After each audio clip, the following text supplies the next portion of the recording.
আজকে শরীর খারাপ নিয়ে চলে এসেছি রান্নাবান্না করার জন্য। সেদিনকে গিয়েছিলাম গঙ্গায় গঙ্গা জল আনার জন্য। তো সেদিনকে এত বৃষ্টি হলো, বৃষ্টিতে আমি একটুখানি ভিজে গেছিলাম, তার জন্য মানে পুরো জ্বর এসে গেছে, ঠান্ডা সর্দি জ্বর সব কিছু একসাথে। মানে শরীর পুরো দুর্বল, পায়ে দাঁড়াতেও পারছি না, পায়ে কাঁপুনি দিচ্ছে। যাই হোক, একটুখানি শুয়ে উঠে বসে চলে এসেছি রান্নাবান্না করার জন্য। আজকে কিন্তু বেশি কিছু রান্নাবান্না করব না, ওই মাছের ঝোল, ভাত, শাক ভাজা, কাঁকরোল ভাজা, এই কটাই রান্নাবান্না করব। আর রান্নার শুরুতেই প্রথমে আমি ভাতটা বসিয়ে দিয়েছিলাম। আর আজকে রান্না করব আলু দিয়ে কাতলা মাছের ঝোল, কাঁকরোল ভাজা, আর করব সজনে শাক ভাজা। তো সব কিছু কেটে কুটে গুছিয়ে নিয়ে চলে এসেছি। আর ভীষণ মানে মাথা যন্ত্রণা করছে, তার মধ্যেও না একটুখানি ওই বসে বসে এসে রান্না করছি, মাঝে মাঝে এসে কি করব। যেদিনকে মানে রান্না বান্না করি কত তাড়াতাড়ি আমার রান্না শেষ হয়ে যায়, আজকে রান্না করতে গিয়ে না অনেকটা সময় লেগেছে।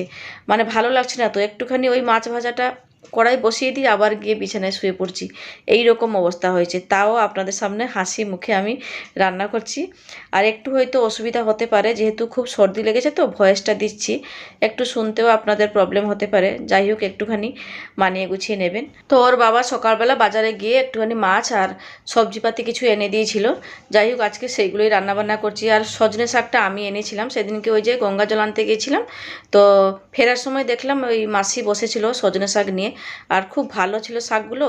তো শাকের আন্টি দুটো কিনে নিয়ে এসেছিলাম। আর সজনে শাক তো খাওয়া ভালো শরীরের পক্ষে, তার জন্য নিয়ে এসেছিলাম কিনে। আর সজনে শাকটা আমার কিন্তু খেতে ভীষণ ভালো লাগে, যখন পাই বাজারে একটুখানি নিয়ে চলে আসি। সে যাই হোক, প্রথমে আমি মাছটাকে না নুন হলুদ দিয়ে ভালো করে মেখে নিয়ে ভেজে তুলে রেখেছি। এবারে ওই মাছ ভাজা তেলেই প্রথমে অল্প একটুখানি গোটা জিরে ফোড়ন দিয়ে দিলাম, তারপরে দিলাম পেঁয়াজ কুচি। পেঁয়াজটাকে হালকা লাল করে ভেজে নিয়ে দিয়ে দিলাম ওই যে মাছের ঝোলে দেওয়ার জন্য যে আলু কেটেছিলাম, আলুটাকে দিয়ে একটুখানি নাড়াচাড়া দিয়ে ঢাকা দিয়ে দিলাম। তো ওইদিকে আলুটা ভাজা হতে থাকুক।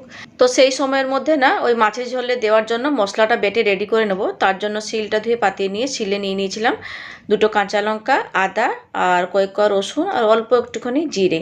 এবারে অল্প অল্প জল দিয়ে মশলাটাকে পুরো প্লেন করে বেটে নিচ্ছি। তো আজকে এতটাই শরীর খারাপ, তো সকালবেলা একদম রান্না করতে পারিনি। আর ছোট ছেলেকে স্কুলে পাঠিয়েছি ছাতু আর মুড়ি খাইয়ে, জানেন কি যে খারাপ লাগে। যাই হোক, ও স্কুল থেকে এলে ভাত খাবে, ওর জন্যই একটুখানি তাড়াহুড়ো করে রান্নাবান্না করে দিচ্ছি। কারণ এসে যদি আবার ভাত না পায়, মানে বাচ্চা তো খুবই কষ্ট হবে, গরমের মধ্যে আবার স্কুলে গেছে। সে যাই হোক, মশলাটা বেটে রেখে তারপরে এদিকে দেখলাম পেঁয়াজের সাথে আলুটা খুব সুন্দরভাবে ভাজা হয়ে গেছিলো। তারপরে আমি বেটে রাখা মশলাটা দিয়ে দেওয়ার পরে দিয়ে দিয়েছিলাম পরিমাণ মতো নুন, হলুদের গুঁড়ো, অল্প একটুখানি চিনি, আর একটা টমেটো। ব্যাস, এবারে মশলাটাকে একটুখানি তেল ছাড়া অবধি ভালো করে কষিয়ে নেওয়ার পরে পরিমাণ মতো জল দিয়ে একটুখানি নাড়াচাড়া করে ভালো করে মিশিয়ে নিচ্ছি। আর মাছের ঝোলটা একটুখানি পাতলা পাতলা করব, তার জন্য বেশি করে জল দিয়ে নেড়েচেড়ে মিশিয়ে ঢাকা দিয়ে দিলাম। আর এদিকে না মাছের ঝোলটা বসিয়ে রেখে একটুখানি শুয়েও পড়েছিলাম, মানে ভালো লাগছিল না একদম। তারপরে আবার উঠে চলে এসেছি মাছের ঝোল দেখার জন্য। তো এবারে ঢাকাটা খুলে নিলাম, আর আলুগুলো খুব সুন্দরভাবে সেদ্ধ হয়ে গেছিলো। এবারে ভেজে রাখা মাছগুলোকে ঝোলের মধ্যে দিয়ে একটুখানি ফুটিয়ে নেবো, ওই 2 থেকে 3 মিনিট মতো একটুখানি ভালোভাবে ফুটিয়ে নিলে হবে। তো মাছের ঝোলে গরম মশলা গুঁড়ো দেবো না, দেবো ধনেপাতা। তো আজকে না বাজার থেকে নিয়ে এসেছিলো টাটকা ধনেপাতা গাছগুলো। তো একটা গাছ ওখান থেকে নিয়ে ভালো করে ধুয়ে নিয়েছি, তারপরে কেটে নিয়েছি। এবারে আমি মাছের ঝোলের মধ্যে দিয়ে দেবো। এবারে ধনেপাতাটা দিয়ে দেওয়ার পরে একটুখানি নাড়াচাড়া করে আর একটুখানি ফুটিয়ে নেবো, তারপরে আমি বাটির মধ্যে ঢেলে রেখে দেবো। এখানে কিন্তু আলু দিয়ে কাতলা মাছের ঝোল রান্না হয়ে গেছে। তো আজকে মাছের ঝোলটা একটুখানি অল্প তেল মশলা দিয়ে বানালাম, খেতে কিন্তু বেশ ভালো হয়েছিল। যাই হোক, আপনারা সবসময় কমেন্টস করছেন একটু তেল কম খান কম খান।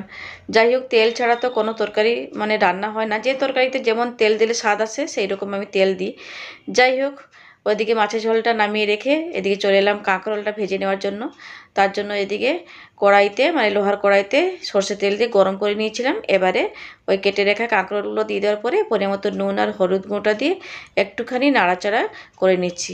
এবারে ঢাকা দিয়ে এই কাঁকরোলটাকে একটুখানি ভেজে নেবো। তবে কাঁকরোলটা নরম ছিল, তাড়াতাড়ি ভাজাও হয়ে গেছিলো। এই যে দেখুন, ঢাকাটা খুলে নিয়েছি, এবার লাল লাল করে কাঁকরোলগুলোকে ভেজে ফেলেছি। এবারে আমি তুলে ডিশের মধ্যে রেখে দেবো। তো এবারে না এই যে কাঁকরোল ভাজা মানে তেলটা যে আছে সেই তেলে আমি সজনে শাকটা ভেজে নেব। তার জন্য তেলের মধ্যে প্রথমে ফোড়ন দিলাম দুটো শুকনো লঙ্কা আর থেতো করা রসুন। এবারে সমস্ত কিছুকে একটুখানি লাল হওয়া পর্যন্ত ভেজে নিলাম।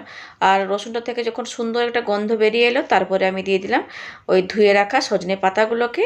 আর তারপরে সামান্য একটুখানি নুন আর চিনি দিয়ে একটু নাড়াচাড়া করে ভালো করে মিশিয়ে নিচ্ছি। একটুখানি ঢাকা দিয়ে দিয়েছিলাম, ঢাকা দিয়ে এই শাক পাতাগুলোকে ভেজে নিয়েছিলাম। দেখুন, সজনে শাকটাকে খুব সুন্দরভাবে সুন্দরভাবে ভেজে নিয়েছি। তবে এই সজনে পাতাটা না খুবই নরম ছিল, মানে কচি ছিল পাতাগুলো, তাড়াতাড়ি কিন্তু ভাজাও হয়ে গেছে।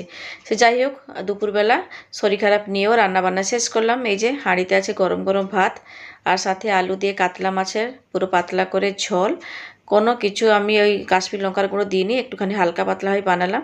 কাঁকরোল ভাজা, সঙ্গে সজনে শাক ভাজা, আর একটা আম কেটে রেখেছি। মুখে রুচি নেই, তাই একটুখানি আমটা কাটলাম ভাতের সাথে খাবো বলে। তো চলুন এবারে ভাতটা বেড়ে নিই। আর ছেলেও চলে এসেছে স্কুল থেকে, আমার এদিকে রান্নাবান্নাও শেষ হয়ে গেছে। আর কদিন হলো না ঠিকঠাক করে ভিডিও আমি দিতে পারছি না, টাইমের কোনো ঠিকই নেই, যখন তখন ভিডিও আপলোড করে দিচ্ছি। মানে শরীর একদম ভালো নেই, তো তার জন্য ভিডিও শ্যুট করা থাকলেও না এডিট করে, বিশেষ করে ভয়েসটা দিতে পারছি না, যেহেতু মানে মাথা ঘোরাচ্ছে, এদিকে নাকটাও বন্ধ। আর এই নাক বন্ধ নিয়ে যদি ভয়েসটা দিই আপনাদেরও শুনতে খারাপ লাগবে। তো যাই হোক, আপনাদের সাথে কথা বলতে বলতে এদিকে কিন্তু আমি ভাতের থালাটাকে খুব সুন্দরভাবে গুছিয়ে নিয়েছি। এবারে খাওয়া দাওয়া করব আমরা।